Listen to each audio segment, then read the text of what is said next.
All right. Hello. Good morning, everyone. How are you? Welcome to another episode of Keeping Up with the Polygons. I don't know how you would say it. But here we have co host Blue Lights and co host Zombie. Hello, guys. How are you? Hey, all good. Thanks very much. How are you guys doing?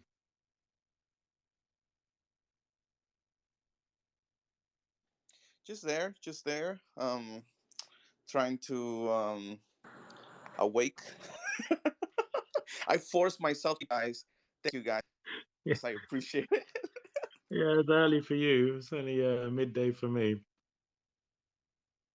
Yeah, here's very foggy indeed, sir. I don't know We why it's got so to, foggy, but every single morning I wake up with fog and it just covers my windows. I can't see anything outside.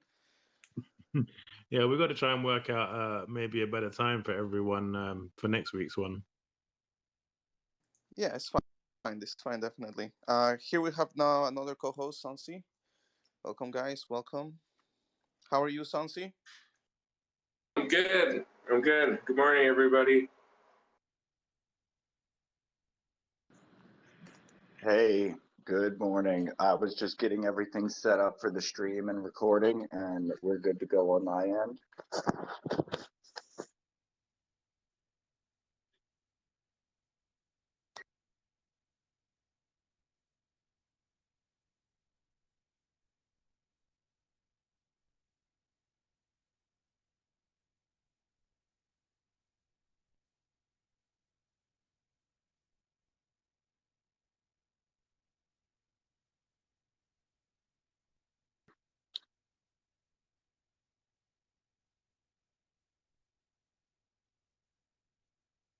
Just give it a few more minutes or so for the listeners to join in and for Zombie to get himself organized. Yeah, we have a lot of responses in the comments. It sounds like a lot of people listen to this from work, and a lot of people listen to the recording afterwards. So that's good. Yeah, it's good. It's only our second show or spaces, but we'll evolve and get better and more interesting as we go along.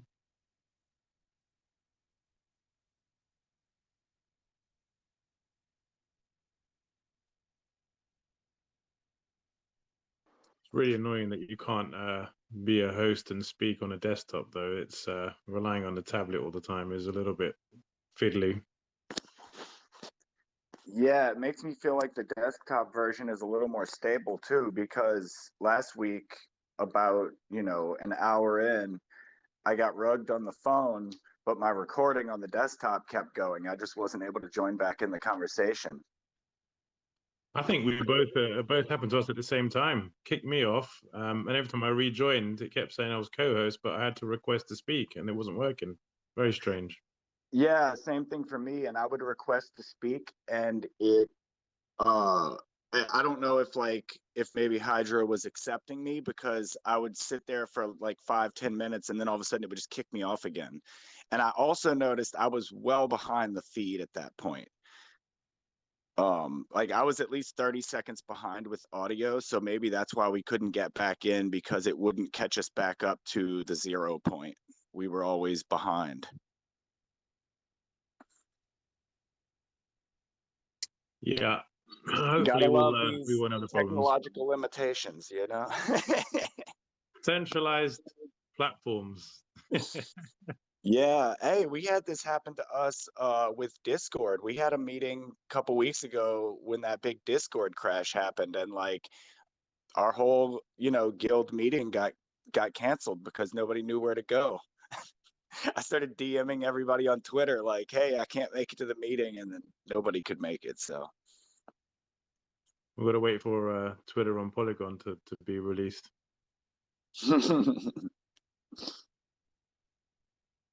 Right, we got quite a few people join now.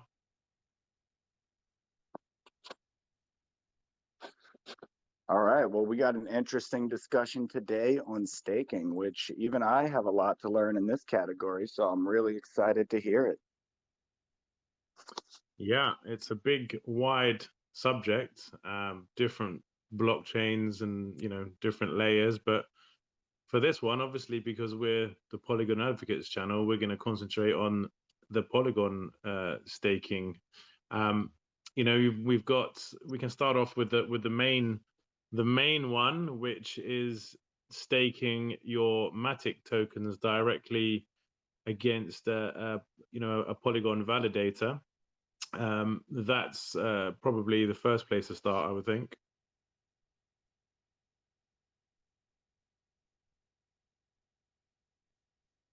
And a question that I get asked all the time is, why is staking the Matic token on against the Polygon validator? Why is that done on Ethereum layer 1 and not within the Polygon network itself? So that is always an interesting one to try to explain to new people and new listeners that are just getting involved in the Polygon ecosystem.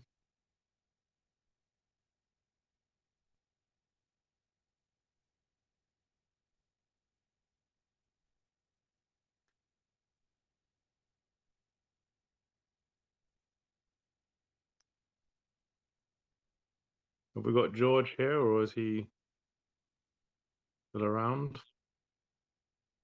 Yeah, he might have gone back to sleep. No.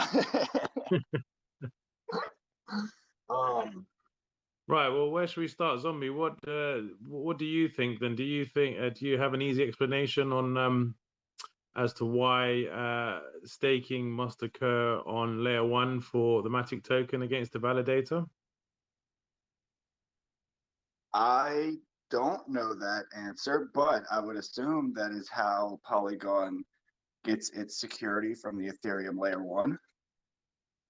Yeah, exactly, and that's why it has to be done on that side of the chain, on the layer 1 side of the chain, because obviously Polygon needs to secure itself with the Ethereum security. Yeah, like Ethereum is treated as the settlement chain, so a ton of transactions on Polygon will all get wrapped up and sent to Ethereum, since it's the layer 1, and get settled eventually on Ethereum once they're all settled on Polygon. That's my understanding anyway. Yeah, so the point being of it is that the confusion sometimes comes across having your Matic token on as an ERC20 on Ethereum layer 1, as opposed to having your Matic token on the Polygon network directly, and that's why we have bridges in the middle to move your assets, either the native Matic token or any other POS token projects that are around. They have the bridge to go back and forward between the Ethereum layer 1 and then the Polygon network, in quotes, layer 2. So the staking side of it for the Matic token, and if you want to stake against a validator to help reinforce the actual Polygon POS chain, needs to be done on the Ethereum side. So the confusion sometimes comes with users wanting to do the staking, and then the bridging comes into it. So for that perspective, you need to have your Matic token as an ERC20 on the Ethereum layer. Now, whether you have some Matic in an exchange like Binance or something, when you come to withdraw it, you need to withdraw it obviously to your personal wallet on your MetaMask, and therefore you would need to withdraw it as an ERC20 token and not via the Polygon network, because you need to keep that token on the Ethereum layer in order to be able to stake and choose a validator to stake your Matic against.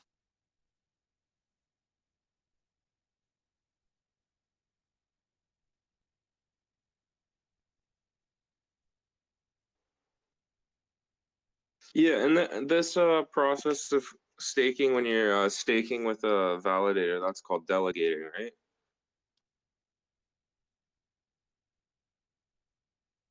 Exactly, yeah. So I keep losing my my spaces, keeps dropping off. But yeah, exactly. Delegating to a validator. I believe there's 100 validators, or roughly 100 validators out there. Most of them are offering high rewards, probably around 90% plus. but it's a good way to, if you want to hold your Matic for a longer period of time. Although there are the Ethereum gas fees for interacting with the smart contract, which are quite high. So that is a tricky bit to overcome. If you've got a larger amount of Matic, it's not too bad. But for those that have smaller amounts of Matic, it can be quite costly to stake your Matic token against a validator or delegate, sorry, should I say.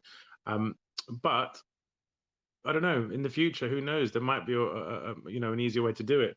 But in essence, just so everybody knows, what's really important is that you go to the correct URL, and we know about all these sort of scams that happen. So everything's done directly through wallet.polygon.technology. If you go to that link there, you will be able to directly connect yourself with the correct portal to be able to do that.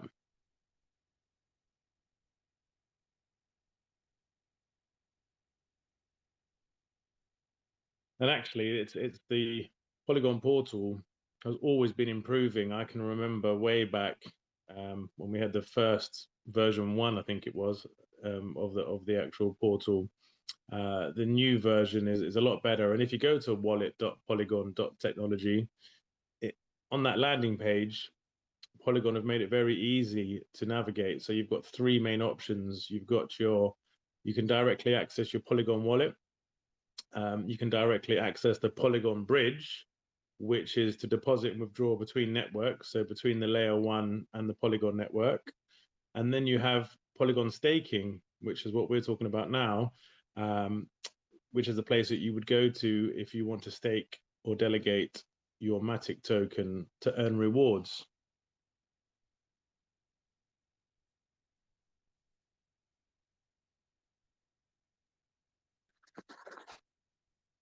So how much is the learning curve if someone wanted to get into this, or is there a way that people can get into this with very little experience? I think the learning curve for this part of it is probably a bit more, well, it's kind of how we were 6-8 months ago, a year ago. Whereas now, if you want to jump into a token and buy a token within the Polygon network, it's far easier. You don't need to really touch layer 1, because you can get your tokens you need directly, through exchanges on the Polygon network, and never have to bridge across. So the learning curve on this is still a bit more difficult, because you're going to need to have Ethereum to cover the gas transaction costs in your wallet as well. So that's a very valid point. So if you are thinking about staking long-term your Matic tokens to earn rewards, obviously you'll need to have your MetaMask set up, connected to the Ethereum layer, Ethereum network, which is the default one in MetaMask anyway. You'll also need to purchase some Ethereum. So you'll have to put your Matic tokens, you'll have to withdraw those as an ERC20 token from an exchange into your personal wallet on your MetaMask. And you'll also need to buy some Ether to use for the transaction costs to interact, to pay for the actual delegation when you do the transaction. So the learning curve is a little bit difficult, but in essence, you need to have your MetaMask set up on the Ethereum network, have all that going. You then need to withdraw Matic tokens as an ERC20 on the Ethereum layer to your wallet. You also need some Ethereum put into the wallet as well. And transactions can vary in costs, but it's quite costly. I don't know what the exact price would be now, but expect to be paying quite a bit, probably around $80. I mean, if I can recall, I haven't checked it in a while. But then from that point on, as soon as you've got those 2 tokens in your wallet, you'll then be able to use the actual web wallet, Polygon's web wallet, and go to the staking, and you'll be able to interact and choose a validator to delegate your tokens against. And that's it. You just pretty much click and wait. It takes a few minutes, and then your Matic tokens will leave your wallet, go into the staking contracts, be delegated against your chosen validator, and you'll also be able to monitor your rewards as every checkpoint goes along on the Polygon network, you'll be able to check your rewards and how much they are. Now, the interesting thing is the rewards get held and built up, and they don't get put directly into your wallet automatically. You have to claim them, and if you want to claim them, your best bet is to wait a while, because every time you claim, you're going to have to use ether as gas for your transactions. So it's going to cost you each time you want to withdraw any of your rewards.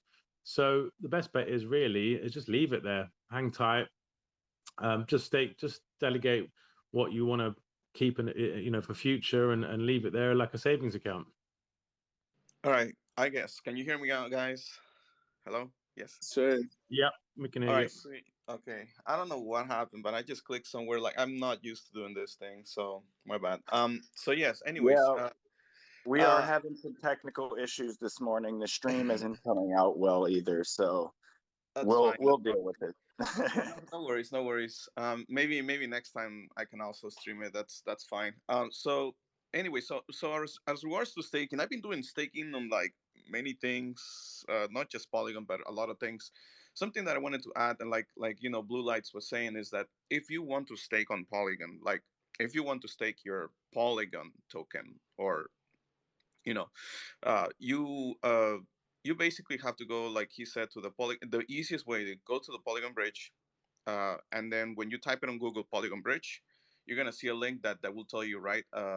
Basically, hey, this is Polygon Bridge. Like it's so easy. Like you just Google it up and it will pop up. It's a Polygon Web Wallet version 2, basically.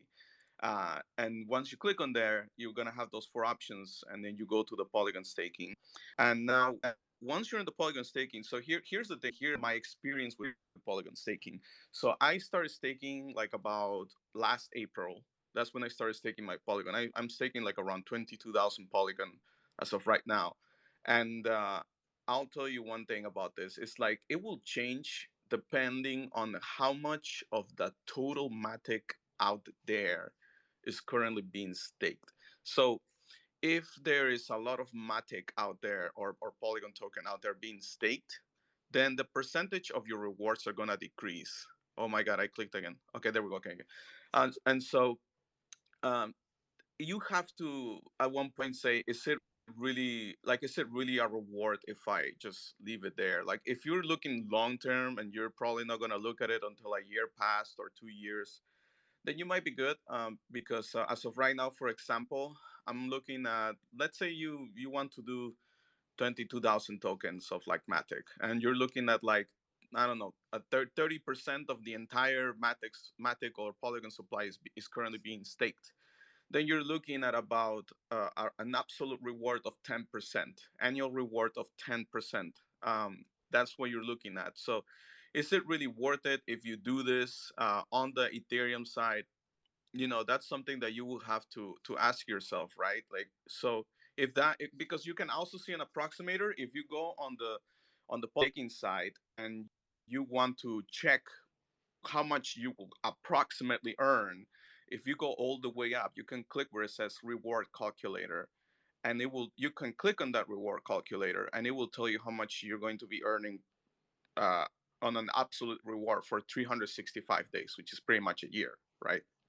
So in this case, if you hold, like, let's say I'm gonna put here, like, I don't know, let's say you bought like 2,000 Matic, well, your reward for an absolute year will be of $200, right? But there is another thing that just came out that I don't know if you guys know about.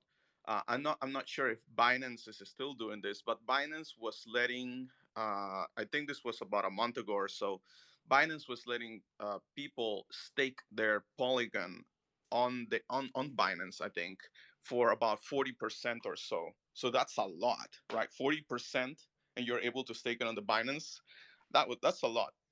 Now, unfortunately, I cannot do that because I'm not allowed to access this feature, which kind of sucks because I'm in America.